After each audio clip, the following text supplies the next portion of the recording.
You've probably all heard about the living libraries of the earth. The living libraries.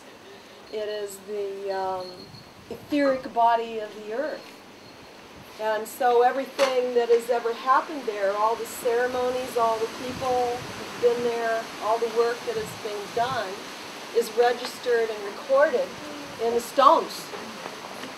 The stone kingdom, the etheric body and the etheric body of the earth. It's the living library. And so in utilizing crystal skulls, they can help us to be able to connect better with these other dimensions. They are part of the living library.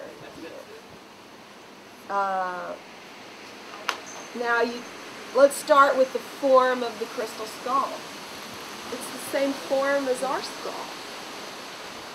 And the Creator didn't shape our skull this way for no reason. It is the house for our consciousness. And it's a very sacred template. And it's a very terrible thing that they have used the form of the skull and crossbones and put many negative and fear associated with the very shape of our own species. You know, even when I was in Germany, there was a woman there who totally freaked out when she saw a crystal skull because she said the SS Nazis used the skull as, you know, part of their symbol, as a symbol. Can you imagine that? Can you imagine how totally negative, you know? Making us afraid of ourselves. Swastika was a symbol yes. Of friendship always. Yes. But then, yes. So, well, of course, in Germany, I feel we've done a lot of work to heal that, you know, as people are beginning to accept in a positive way the form of the skull again. But so, the shape is very important again, so because it's the symbol of our species.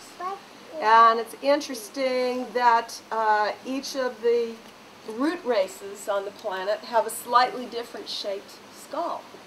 The yellow race skull a little bit different than the white, and the yellow, and the black a little bit different, you know, and that makes a little bit different consciousness being received and being projected. But it takes all of them to make up the whole medicine wheel, yeah? All the colors, all the shapes. Now, in the properties of crystals, of course, were the first radios, the first transmitters and receivers, the first radios. They took a little quartz crystal and wrapped a little copper wire around it, and that was the first radio. My father-in-law, who's a very old man, showed me one of those, and he said that was how he listened to the radio when he was a little boy. You know? So the properties of crystal is it can receive, it can store, and it can transmit. And in fact, quartz is the very basis of the whole computer industry. It's a very important mineral.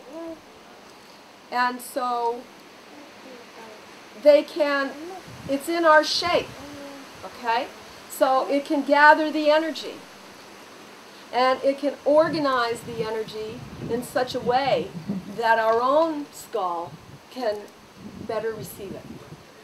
So when we're doing this work with the crystal skulls, we are connecting with all the energies, and it's organizing the energies for us so that we can more easily receive it. And that is part of the activation ceremonies and the activation work that we're doing. And each of the mineral skulls that we're working with also, it's not just quartz. You know, each of the minerals have a little bit different sacred geometry, different colors they're receiving, little bit different properties. And likewise, they're organizing those colors. Each of the color rays have a different aspect to add to our consciousness. We have 12 centers in our crown chakra, remember. 12 colors, 12 rainbow colors, with each color adding a different gift or aspect to us, you know, to our consciousness.